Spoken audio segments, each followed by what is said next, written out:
Civil War Roundtable. My name is Matt Borders. I'm the president of the Roundtable.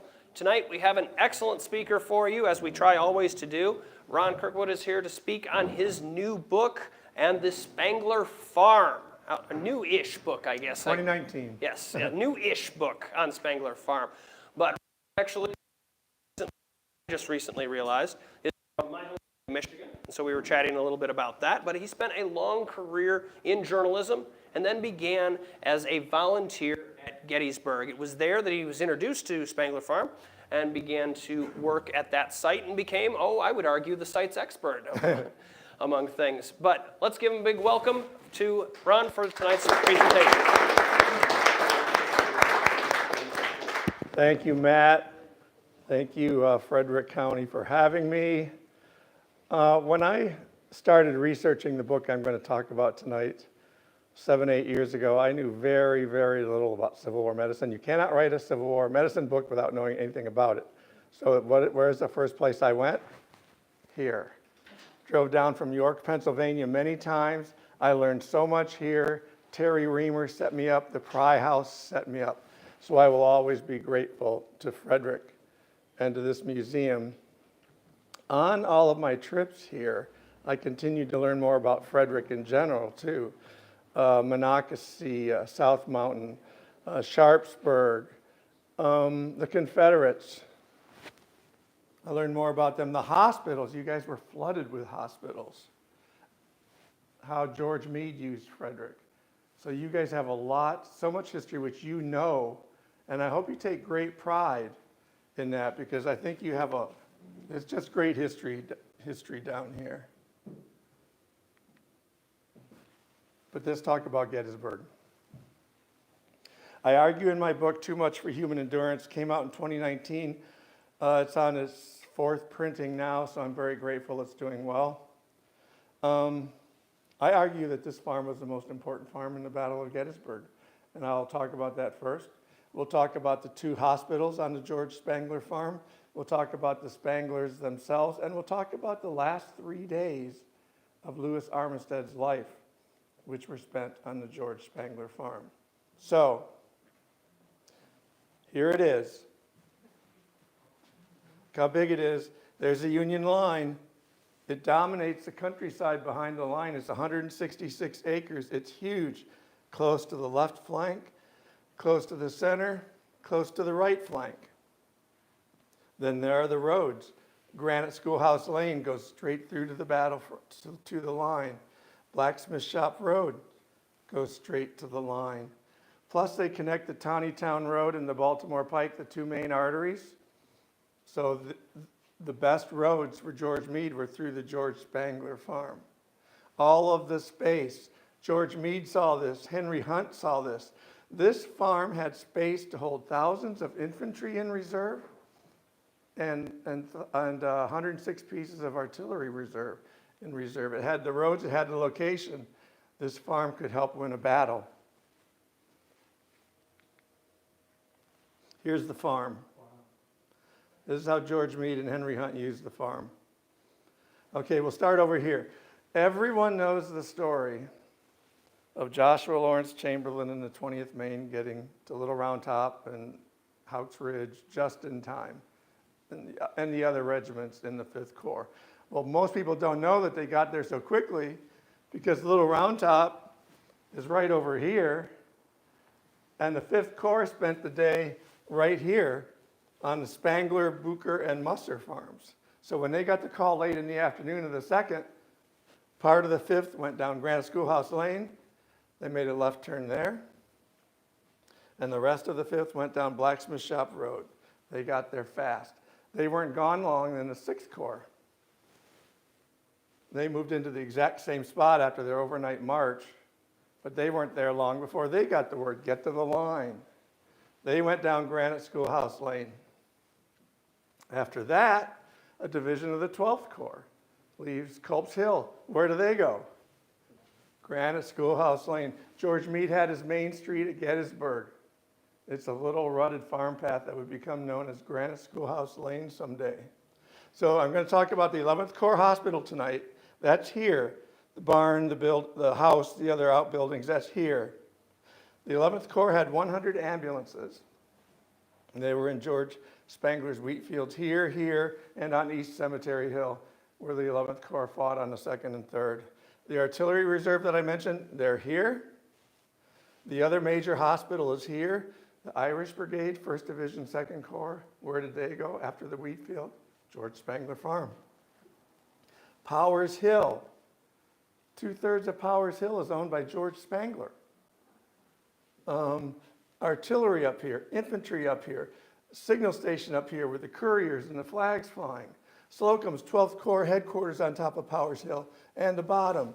Then you got George Meade bombed out of the Leicester House on the 3rd during the cannonade. Where does he go? George Spangler Farm. He comes up here and he watches for a while, goes back to the line.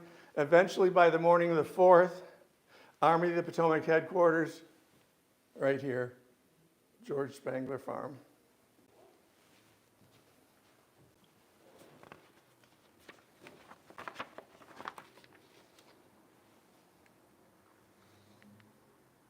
This photo shows one artillery battery. This is the number of cannons, horses, etc. needed for one battery. There were 19 of those batteries on the George Spangler Farm on July 2nd until they started being spread out into the battlefield. I'd say by 2 o'clock, all 19 had collected and maybe only 1 or 2 had left. So, each of the 7 Union Infantry Corps at Gettysburg had their own artillery batteries, and that totaled about 200 cannons among the 7 corps. These cannons went where their assigned corps went. Now but then you have the artillery reserve. Corps artillery went with their corps.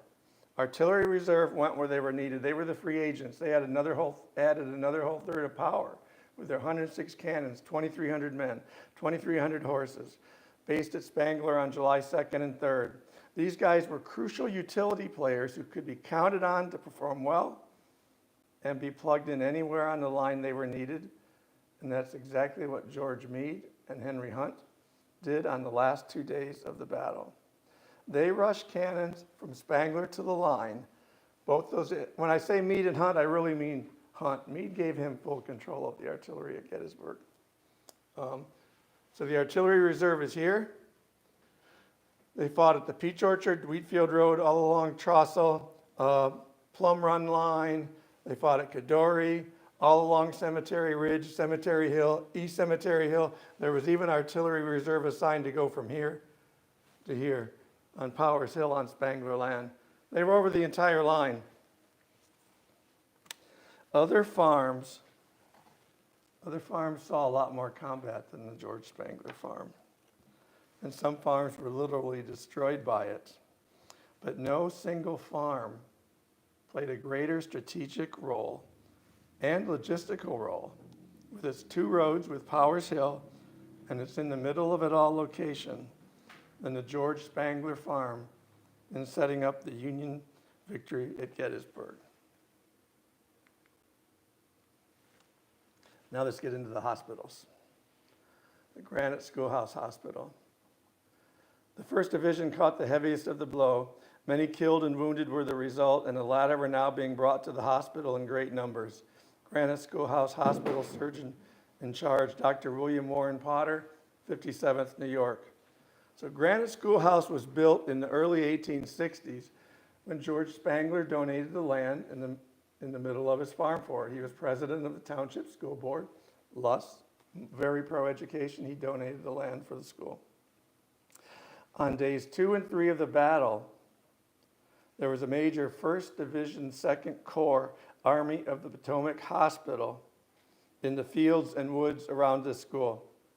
This hospital has received little attention since the battle, and little has been revealed about it until my book came out, and I think that's a shame. It's just overgrown, unmarked land now with thorns and poison ivy that make it difficult to enter, as shown in the photo at the bottom left. But this hospital, again, hosted the 1st Division 2nd Corps wounded and dying men who fought at Rosewoods, Hawks Ridge, the Wheatfield, Stony Hill, crucial places on the battlefield. These were the fighters of the famous Fighting Irish Brigade. This was the division of Father William Corby, who granted the men general absolution moments before the Day 2 battle, clearing their path to heaven. This was the corps of General Winfield Scott Hancock. More than 1,000 men of the 1st Division were casualties on just that one day of fighting on July 2nd. And by the end of that day, most of them were either at the 1st Division 2nd Corps Hospital in the middle of the George Spangler Farm, or they were waiting to be picked up and taken there.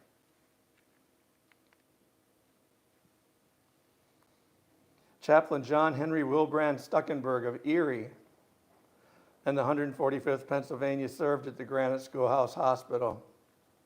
He said, "Our hospital was at the foot of Powers Hill," again, Spangler's Hill. "I found the doctors and nurses busily engaged with the wounded, scattered around in all directions, some lying on blankets, some on straw, a few on stretchers, others on the bare ground. Private Erastus Allen of Company G, shot through the abdomen, suffered terribly. Some of the intestines protruded through the wound, and some of their contents would occasionally flow out, producing a horrible stench. It was very evident that our regiment had again suffered severely."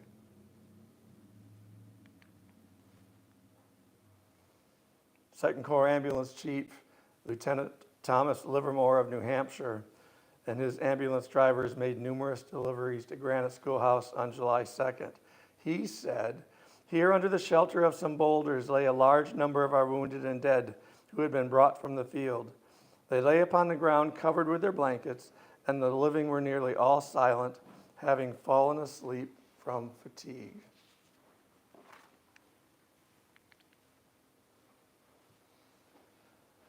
Brigadier General Samuel K. Zook was treated at Granite Schoolhouse on July 2nd for a massive chest wound before dying in a house farther behind the line on July 3rd. His wound opened such a gaping hole that a doctor could see the general's heart beating. The monument on Wheatfield Road at the top of the left page marks where General Zook was mortally wounded. Colonel Edward Cross, 5th New Hampshire, colorful character, died July 2nd at Granite Schoolhouse after being mortally wounded on the opposite side of the wheat field from General Zook. As I'm sure most of you know, Cross Avenue between Devil's Den and the wheat field bears his name. Colonel Cross was beloved as a great fighter in New Hampshire and by many of his men, but he was despised by others for his drinking and temper tantrums.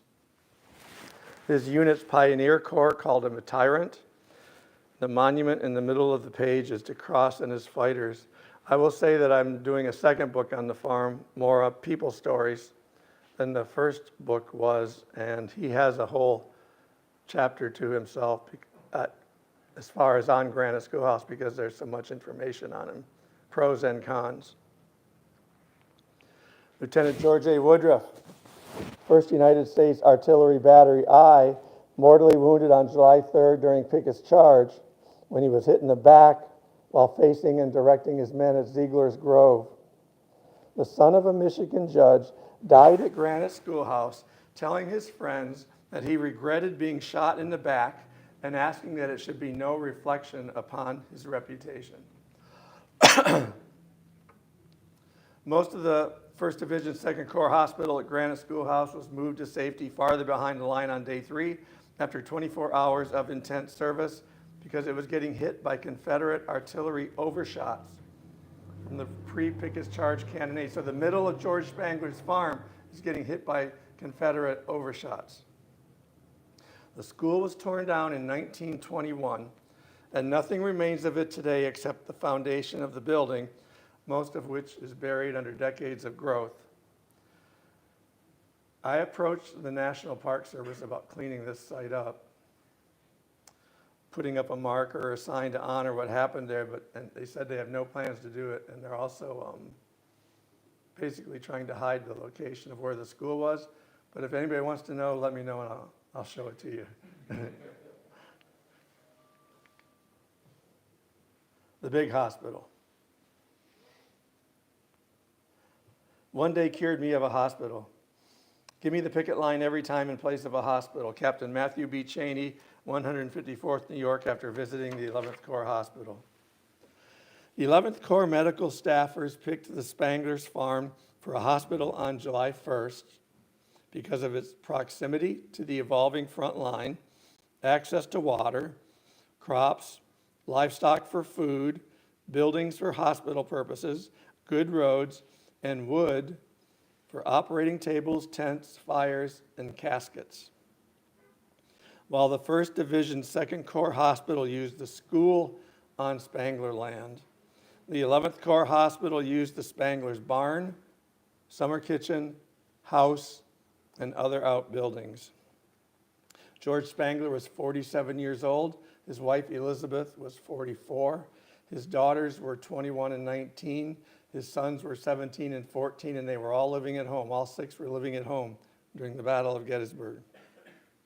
As a result, they didn't want to leave.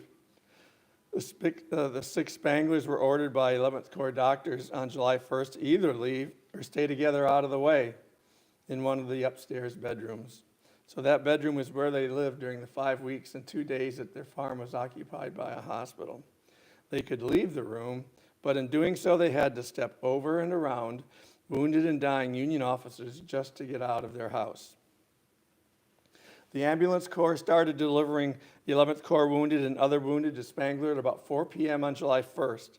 At the hospital's peak attendance on July 4th and 5th, after the Confederates retreated, the Christian and Sanitary Commissions estimated there were 1,900 wounded men at this hospital, and my research and my records show there were about 50 Confederates among those 1,900.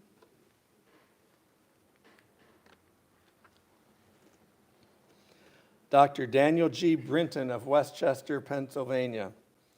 He said, "The wounded soon began to pour in, giving us such sufficient occupation that from the 1st of July till the afternoon of the 5th, I was not absent from the hospital more than once, and then but for an hour or two. Very hard work it was too, and little sleep fell to our share. 4 operating tables were going night and day. Many of them were hurt in the most shocking manner by shells. My experience at Chancellorsville was nothing compared to this, and I never wish to see such another sight. For myself, I think I never was more exhausted."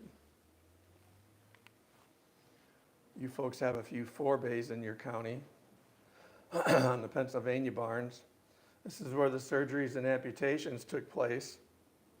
There, doctors had more light, fresh air away from the smells and crowds inside the barn. Surgeons worked there with their back to the wall of the barn. A surgeon could finish an amputation in 5 to 15 minutes, depending upon the limb, and then move immediately to the next one.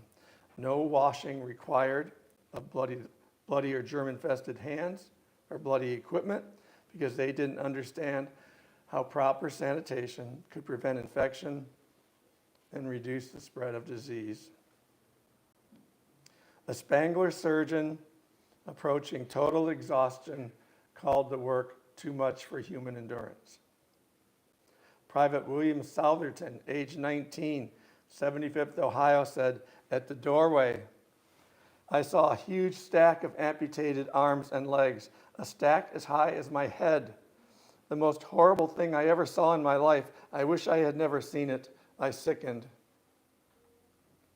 Amputated limbs were loaded into a wagon and buried somewhere in a distant location on the farm.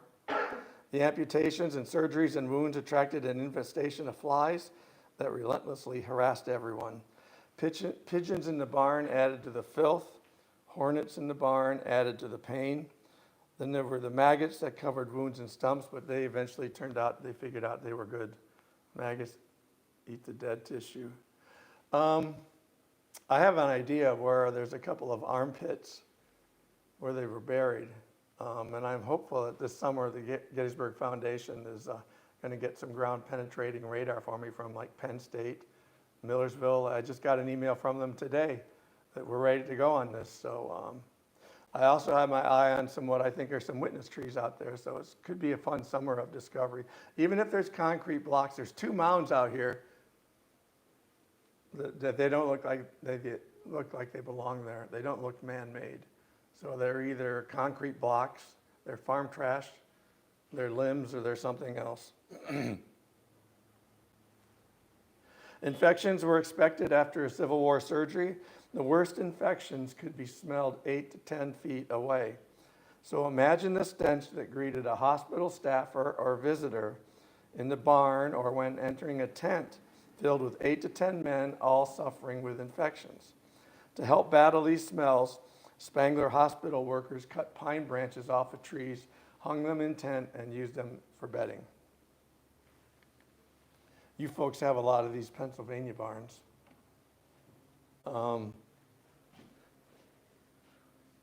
Frederick County is that you right here next to Carroll?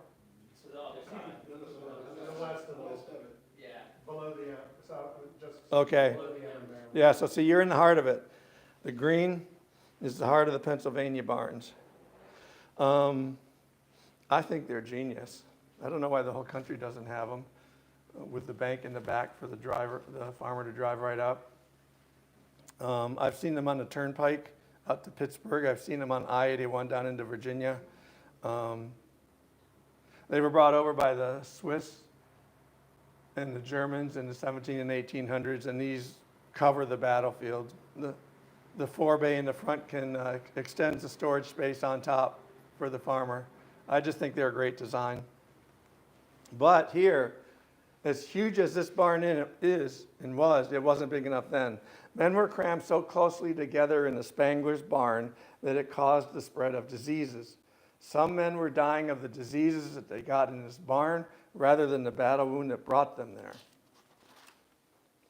All of this hospital was horrific. All of this barn was horrific, but it was the worst under the forebay where the amputations took place and just inside that front wall in the stable, because that's where many of the worst cases awaited their surgery. Amid cries of agony, smells of infection, body fluids, and human feces. Cries and screams could be heard 50 yards away in the Spangler's house. Hospital workers covered their head with a pillow at night in an attempt to sleep. Nurses read scripture and prayed with the men in an attempt to help send them on their way. Outside in the Spangler fields, the Army didn't provide enough hospital tents or bedding or food or clothes for the first several days because Generals Meade and Hancock banned hospital wagons to Westminster to keep the roads clear for troop movement. This multiplied the misery of the wounded and dying men at Spangler and other hospitals who were forced to lie in the mud in the open when the thunderstorms came, and we know that they came really hard on July 4th. Corporal William R. Kiefer,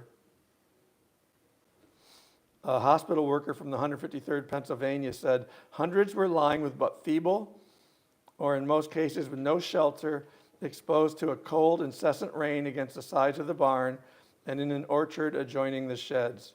Their moans were heard in every direction, and with a lantern I moved about from one to another during the long hours of the night.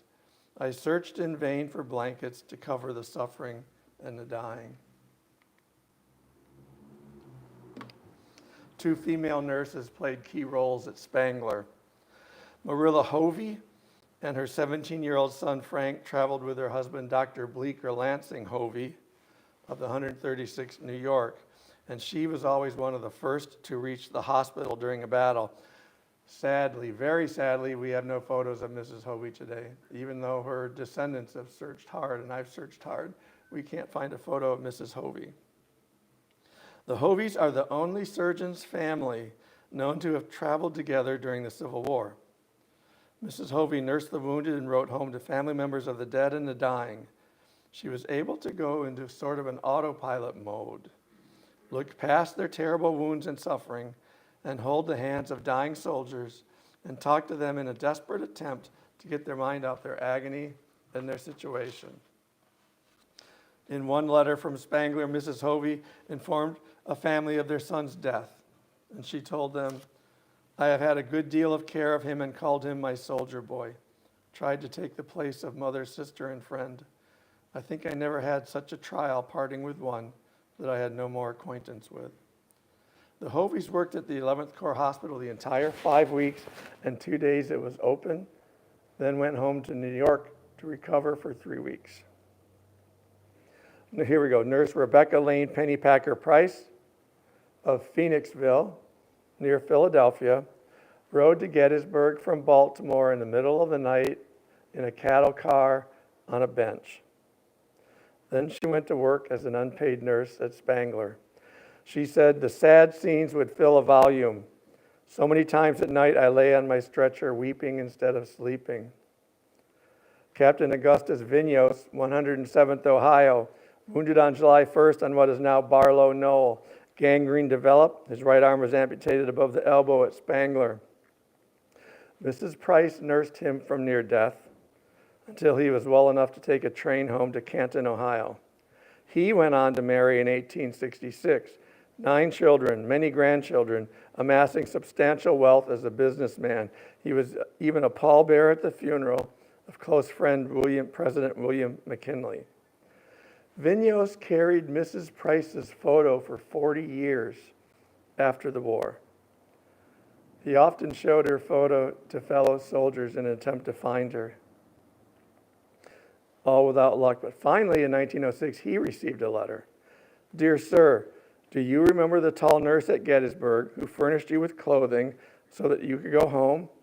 She had found him."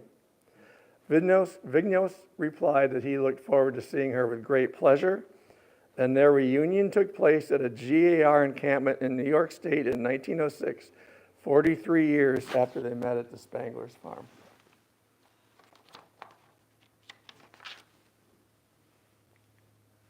That's my wife, Barb. Several years ago, while researching the book, we went up to Cornell University and went through 19 of the filthiest boxes. 1800s dirt, 1800s paper falling apart, and it would just cover you at the end of the day. It was so bad that when we were done with these 19 boxes last week, they were in such poor shape that Cornell declared them hazardous materials and banned them, except if you were wearing a hazmat suit, then you could go and into these 19 boxes. But that was one of the best things we did as far as research on the trip. We were researching the 154th New York. They had surgeons, assistant surgeons, hospital workers, patients at the George Spangler Farm 11th Corps Hospital. They wrote a lot about it, and they talked a lot about it. And you know who arrived when they were there watching? Louis Armistead. So they wrote a lot about Louis Armistead, buried in these 19 filthy boxes, which I don't think had ever been unearthed. So because of that, I very, very luckily, blind luck, got new information on Armistead's time at Spangler that had never been printed before. So I will always be grateful to Cornell and those 19 filthy boxes.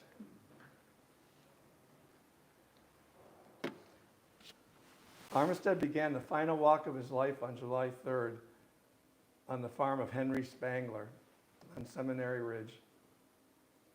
And he ended up that night on Henry's half-brother's farm, George. He would die 2 days later on George Spangler's farm. Armistead arrived at George and Elizabeth Spangler's farm at dusk on July 3rd, 1863, according to Dr. Henry Van Arnhem of the 154th New York. And it came straight out of those 19 boxes. Armistead arrived at George's farm in an ambulance out of the boxes. All of this is, excuse me.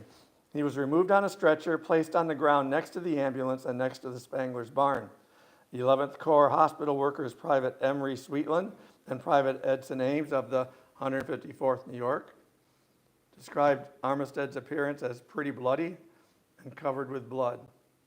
Sweetland heard Armistead as he lay on the stretcher say, "You have a man here that is not afraid to die." So imagine this scenario. The Spangler's property, Pickett's charge is ended, and they're bringing in these masses of Union and Confederate wounded.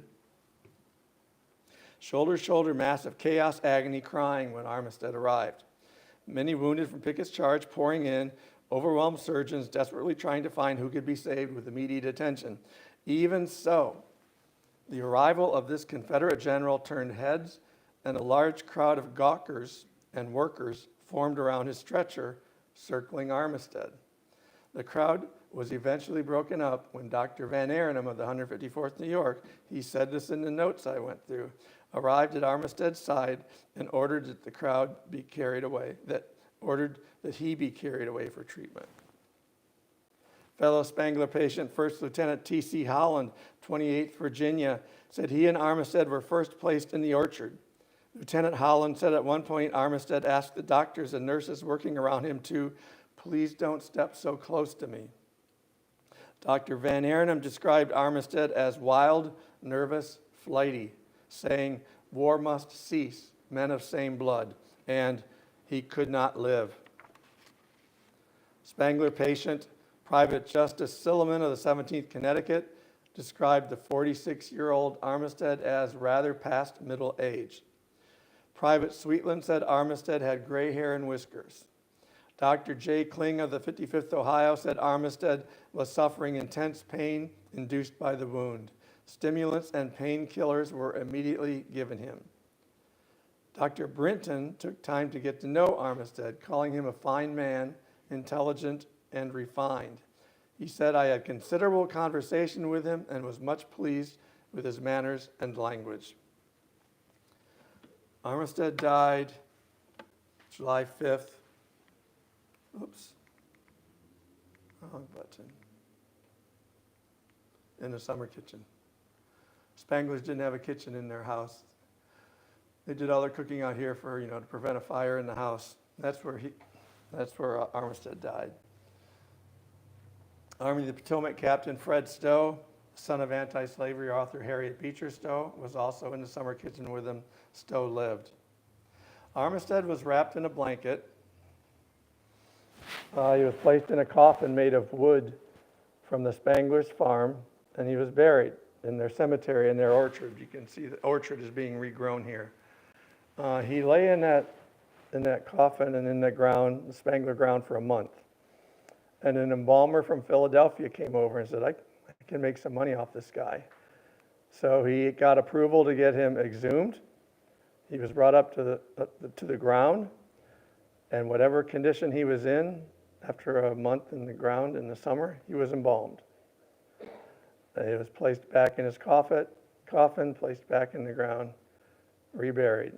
So this embalmer got in touch with Armistead's relatives from Baltimore and said, "You may have him for $125, and I will send him home in I think it was a zinc-covered liner inside of a normal coffin." So they did it. They paid this embalmer $125. They came to Gettysburg. They got their relative. I mean, most of he only had a son alive at this point.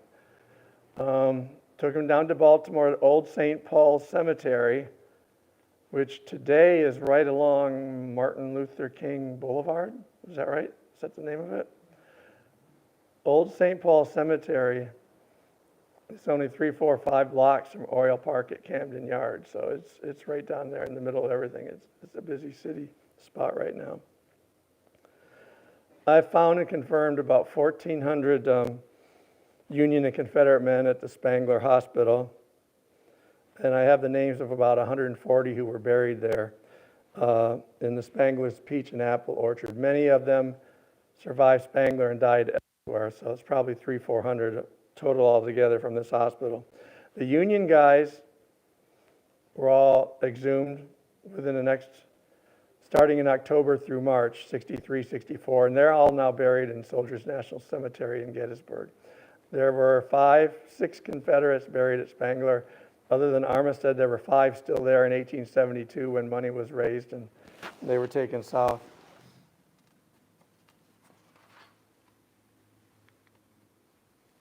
"50-year-old Colonel Eliakim Sherrill, 126th New York, died at in the Spangler's house. His funeral in Geneva drew lines of people that stretched several blocks. His image is on the monument to the 126th New York in Ziegler's Grove. Assistant Surgeon William S. Moore, 61st Ohio, died at Spangler.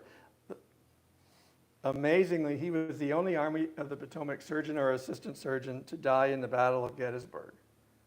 He left behind 1-year-old and 2-year-old children and young widow Sarah, who was so torn by grief that she mourned for the rest of her life and never remarried.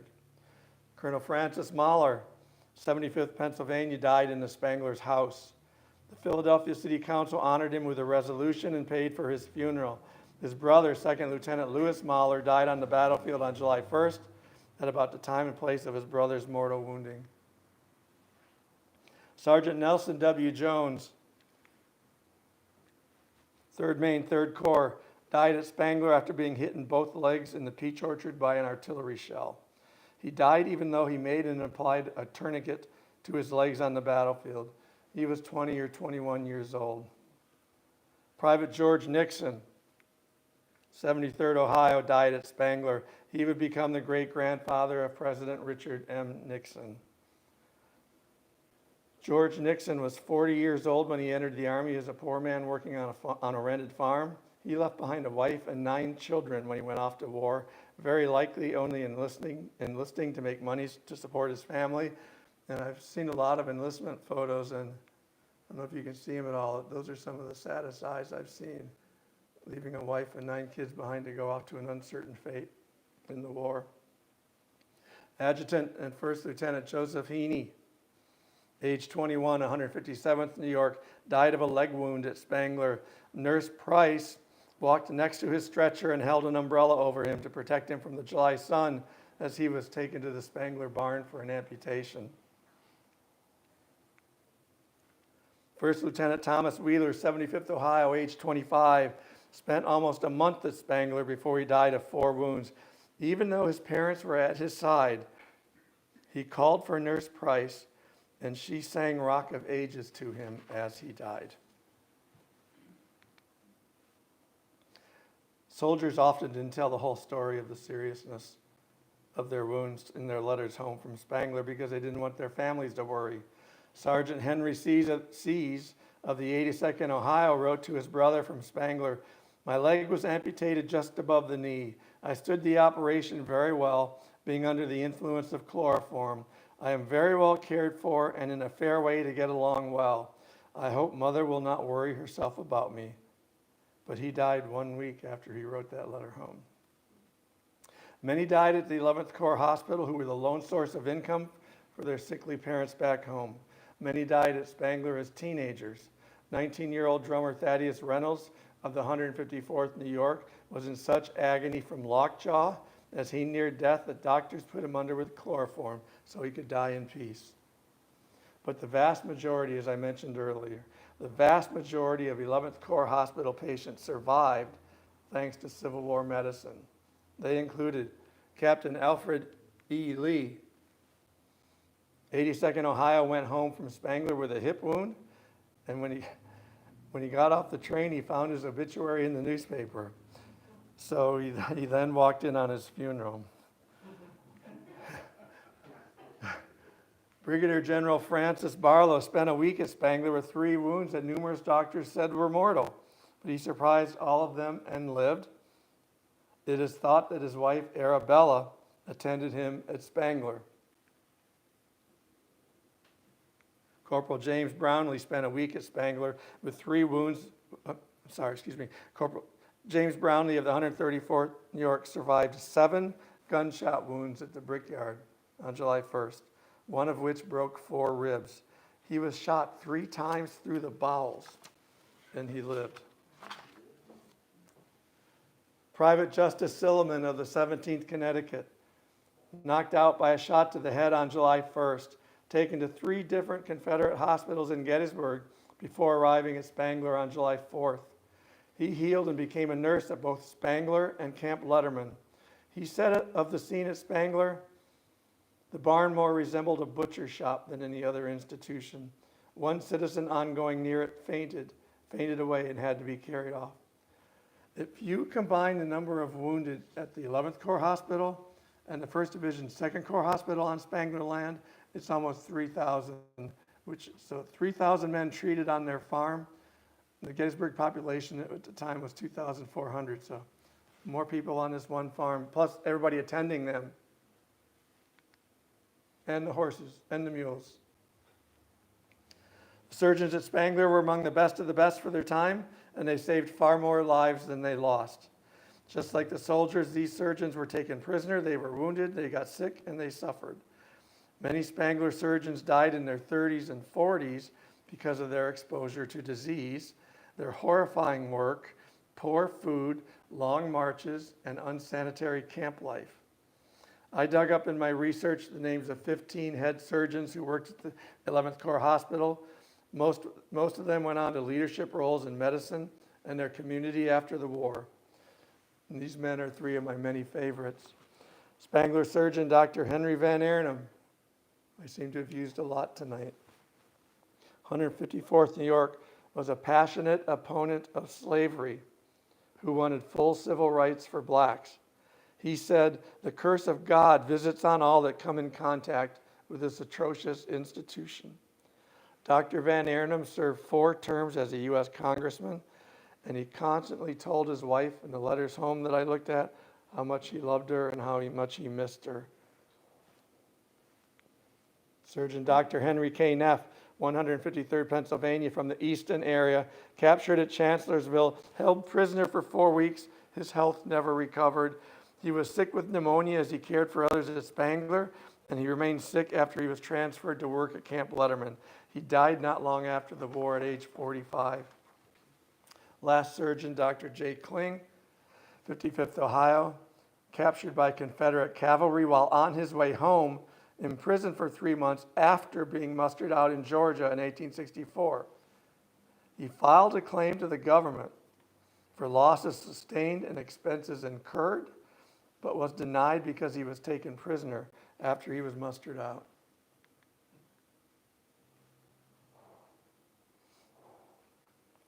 The 11th Corps wounded continued to be sent away till the Spanglers got their farm back, at least what was left of it, on August 7th. George filed 3 damage claims to the state and federal governments totaling about $5,000, and they awarded him a total of $90. And it's believed that he didn't get any of that $90, that all 90 of it went to his Washington, D.C. attorney. So they didn't get anything. The U.S. Quartermaster's agent said the government of the United States is no more responsible for bringing on the battle fought there than it would have been had a tornado passed over that country, causing as widespread destruction as did that terrible engagement. That battle and hospital damage was his misfortune. I searched for these folks. This is George and Elizabeth Spangler, and this is really big for me personally. I searched for them from 2016 into 2022, and we might talk about this a bit later. I brought a bunch of descendants of George and Elizabeth. I found them, tracked them down, brought them to the farm for a huge gathering last summer, and George's 2 times great-grandson from Kansas walks up to me and he hands me the picture and says, "Is this what you're looking for, Ron?" That's it, George and Elizabeth Spangler. So that was a day maker. Now, excuse my untied shoe. This is what the farm looked like in 1888, 25 years after the battle. This is the house in 1863. Okay, all this has been added on to since then. So it was a pretty small house for a family of 6, 4 wounded Union officers and the men taking care of them. This is their smokehouse. They salted, smoked, and preserved their meats. This is their outhouse. This is their grape arbor, growing grapes, and also provided shade to do chores underneath it. Beehive oven for breaking bread. After Stowe and Armistead were moved out, the Spangler ladies moved in and baked bread. Other outbuildings, picket fence was common up around the yard and the barn. This is Benaiah. This is the youngest son. He was running the farm, like I said. This is Benaiah. This is his wife, Sarah, daughter Mary Elizabeth, daughter Mary Elizabeth. So, shortly after my book came out, I found this photo. This is Benaiah's brother, Daniel. This was at his wedding in Kansas. He moved away to Kansas. It was his great-grandson that brought me the photo of George and Elizabeth from Kansas. So now, of the 6 Spanglers, I have son Daniel, I have son Benaiah, and I have mom and dad. I just need the 2 sisters. So the search goes on for them. The photo at the bottom right was taken in 1886 or 87. That is in front of Granite Schoolhouse. Benaiah, that's where that enlargement came from. He's on the school board, so he's there. This is grades 1 through 8. And a teacher, Maggie, looking like she's holding a ruler for outdoors measuring purposes. He has family members. This is his granddaughter, Alice. Her granddaughter is coming to a talk in Gettysburg that I'm doing next week. This is another granddaughter. And this is Benaiah's Mary Elizabeth. So that was the whole school. George Spangler was chairman of the Cumberland Township School Board when he donated the land for Granite Schoolhouse in 1861. He also was a church and Adams County leader, serving on several boards, including the Evergreen Cemetery Board that voted not to allow Confederate burials there. A teacher whom George hired said, "Mr. Spangler proved himself to be a very efficient school official and made a lasting impression on my mind as a man of truthfulness and honesty in all things." Elizabeth took care of her widower father in his later years and made sure he was buried next to her and George. The Spanglers also took in a niece after George's sister Susanna died. All 4 Spangler children became productive adults. Harriet and Sabina married local farmers and worked hard and had families. Daniel, like I said, moved to Kansas to use his local carpentry skills in the growing new state and settled near Abilene not long after Marshal Wild Bill Hickok battled rowdy cowboys there in the early 1870s. Benaiah worked the family farm for many years until he gave up farming and moved into Gettysburg in about 1890. And if any of you know where Mr. G's ice cream is on Baltimore Street, that's where he lived. As was common in families in those days, personal tragedies followed the Spanglers. George's daughter Harriet died 2 months after he died. Then Harriet's daughter Annie died a few days after her mother. So Elizabeth lost her husband, a daughter, and a granddaughter in a little more than 2 months.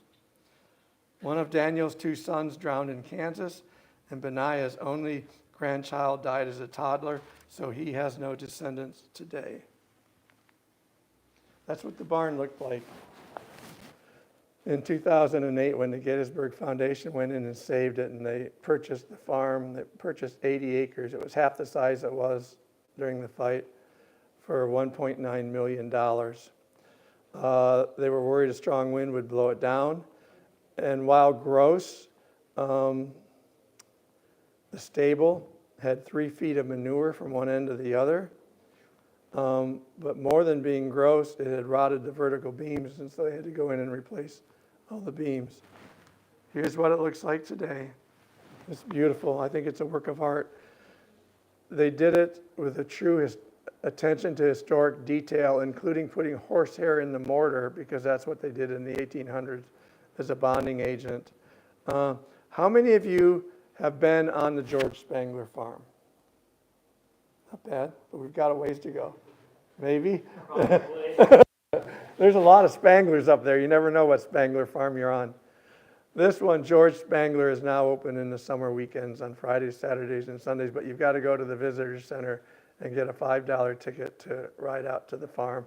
There's living historians and there's guides out there, and there's worth it. It's worth it. When you go in the bottom floor of the barn, despite that condition, 90% of the wood in the bottom floor of the barn is original.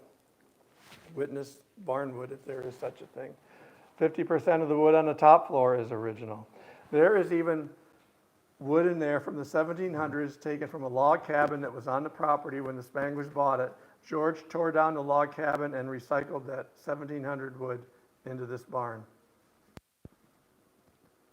One last slide.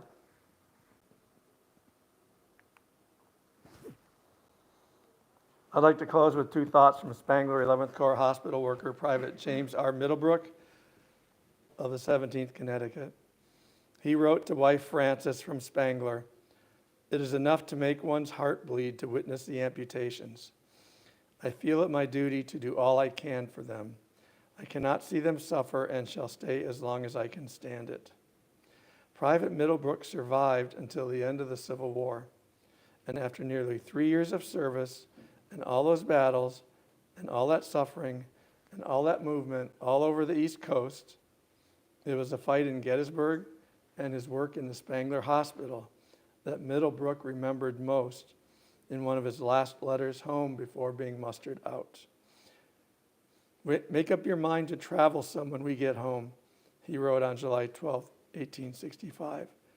I think of going to that place long to be remembered, Gettysburg. Frederick County, thank you so much for having me here tonight.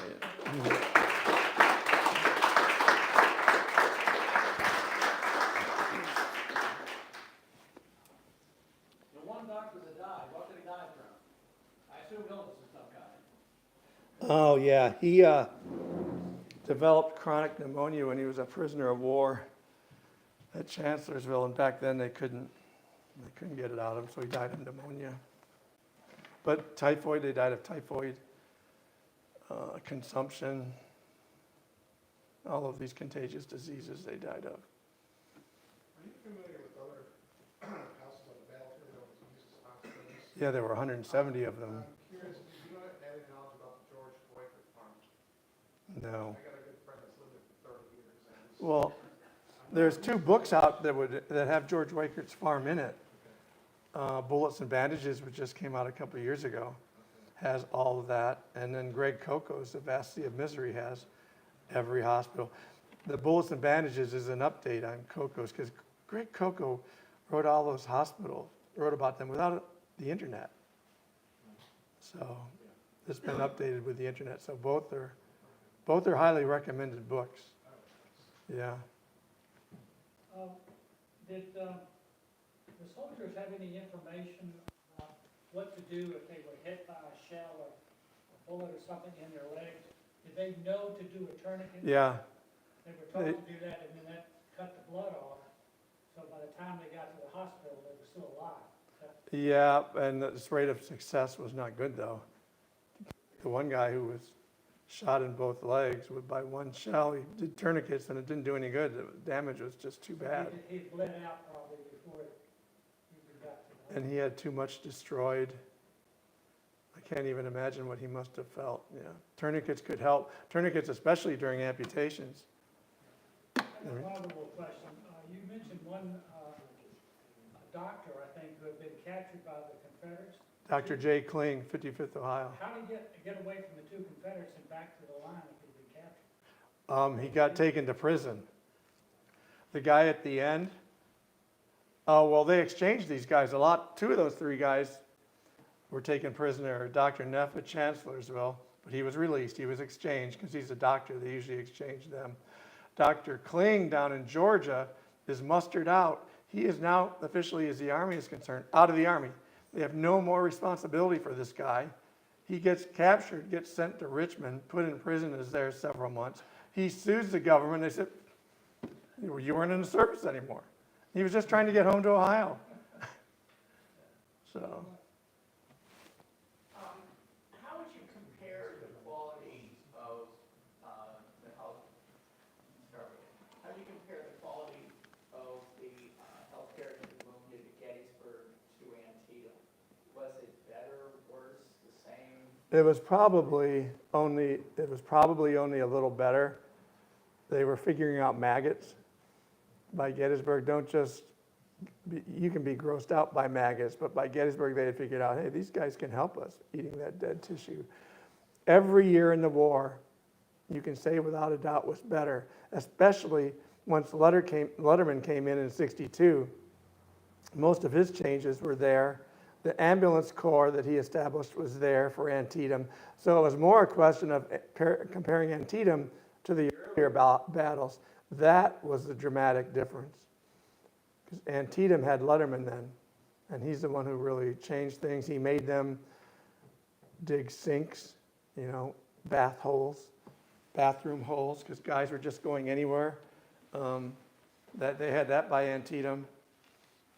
He made them change their underwear once a week. Later on, he made them change twice a week. He made them take a bath once a week, and later on, twice a week. So the big change in healthcare, the big advance was between Letterman and 62. So Sharpsburg was beginning to do that. And the ambulance corps, no more was the ambulance corps in the quartermaster's hands, and they didn't send guys into battle. They were too afraid, so they turned each regiment picked the 8 bravest guys, the smartest guys, and they used them on the ambulance corps. They would set up shop a couple hundred yards behind the firing, behind the line, and they would be right there as soon as they could get in to get them. They didn't have that before. Antietam probably had that, but not before that. And McClellan gets a lot of credit because Letterman said this is what he wanted, and McClellan said, yeah. Just a follow-up, you said something that because they wanted to keep the Baltimore Pike Road to Westminster free, that there was a delay of getting stuff to the battlefield. Meade and Hancock wanted all of the hospital wagons except supplies needed to actually perform an amputation. They wanted them out of the way, out of the road for faster troop movement. So there were no bedpans in Gettysburg. There were beds. There was no hospital clothing. If you get to Spangler on July 1st and you've got an arm wound and you're getting an amputation, well, you're not getting a shirt till the 5th or the 6th because Hancock and Meade had a battle to win, and they needed roads cleared. So finally they got all this stuff soon after the battle, but only when the Christian and Sanitary Commissions came in. They actually didn't have enough. They ran out of chloroform. I'm doing a second book, and I have a story in the second book that a guy woke up during his amputation on the and they were running out of chloroform, and the surgeon said, oh, he's a grizzly old dog, he can handle it. And they just kept going, and the guy would say later, the cutting through the bone wasn't so bad, it was when they were tying up the veins and the arteries that were really the most painful. So it was primitive. They had the anesthesia, they had the chloroform, they had the tools, but they didn't have much else. They didn't have food. And somehow, they won the battle. You had mentioned Stillman was at 3 Confederate hospitals before he ended up at the Spangler. So how did that process work? The Confederates just kept moving him, and I don't know why. Each day he was at a different hospital. And finally, when the Confederates retreated on the 4th or later in the 4th, he was free to walk to Spangler on his own without being bothered. Why they moved guys? They moved Barlow from the Josiah Benner house to the Crawford house in town. And that's where he was when the ambulance corps picked him up. They were always moving guys. Maybe they would run out of room at a hospital. The almshouse early on, there were so many guys lying outside waiting for somebody to die so they could be moved in. I don't know, I don't think they had a plan. They were just trying to make room as best they could. Maybe they gave priority to the Confederate guys and they moved Stillman around. This is our space. Ron, you mentioned that you had done a ton of research at Cornell, and you have the images there of the work you did. Where else did you find such great information on the Spangler Hospital? Hospitals, I should say. Here, like I said, this building, Right. the Pry House, the archives in Gettysburg, the War College in Carlisle, the Westchester County Historical Society in Pennsylvania, the State Historical Society of Pennsylvania in Philadelphia, Kansas. I drove out to Kansas because I wanted to trace where Daniel moved to. I wanted to trace where his son died in the river. Spent a lot of time in Kansas talking to relatives. New York Public Library has good stuff on the Sanitary Commission and the Christian Commission. If I could think more, there is a lot more. But it was all over the East Coast. and all the way out to Kansas. For the second book, I went to Notre Dame because Father Corby was president of Notre Dame, and I wanted to prove the Irish Brigade was his brigade. He was the only chaplain. What was the Irish Brigade's hospital? Granite Schoolhouse. I needed to find a sentence somewhere. Father Corby prayed with me by the school hospital. And that doesn't exist. Corby never wrote it. I could find no patients who said it. So I'm writing in the second book that this very, very, very likely was Father Corby's hospital. But this is the rare case that I couldn't find the sentence dagger that proved it and would allow me to get out a beer to celebrate my victory. All over. Follow up that point you mentioned about the bone pit that you're going to open up. You know, they had that same situation down in Manassas a couple years ago. They found it, and then they quickly covered it up and wouldn't let anybody in because they wanted it to be left as is, because they viewed it as sacred almost, and they didn't want people knowing about it or trying to dig it up or anything. But you're going to open up one? That's what I was told today. Well, it depends. We're going to take ground penetrating radar, and that just, you're not disturbing the ground at all. With that, you're just taking a peek in.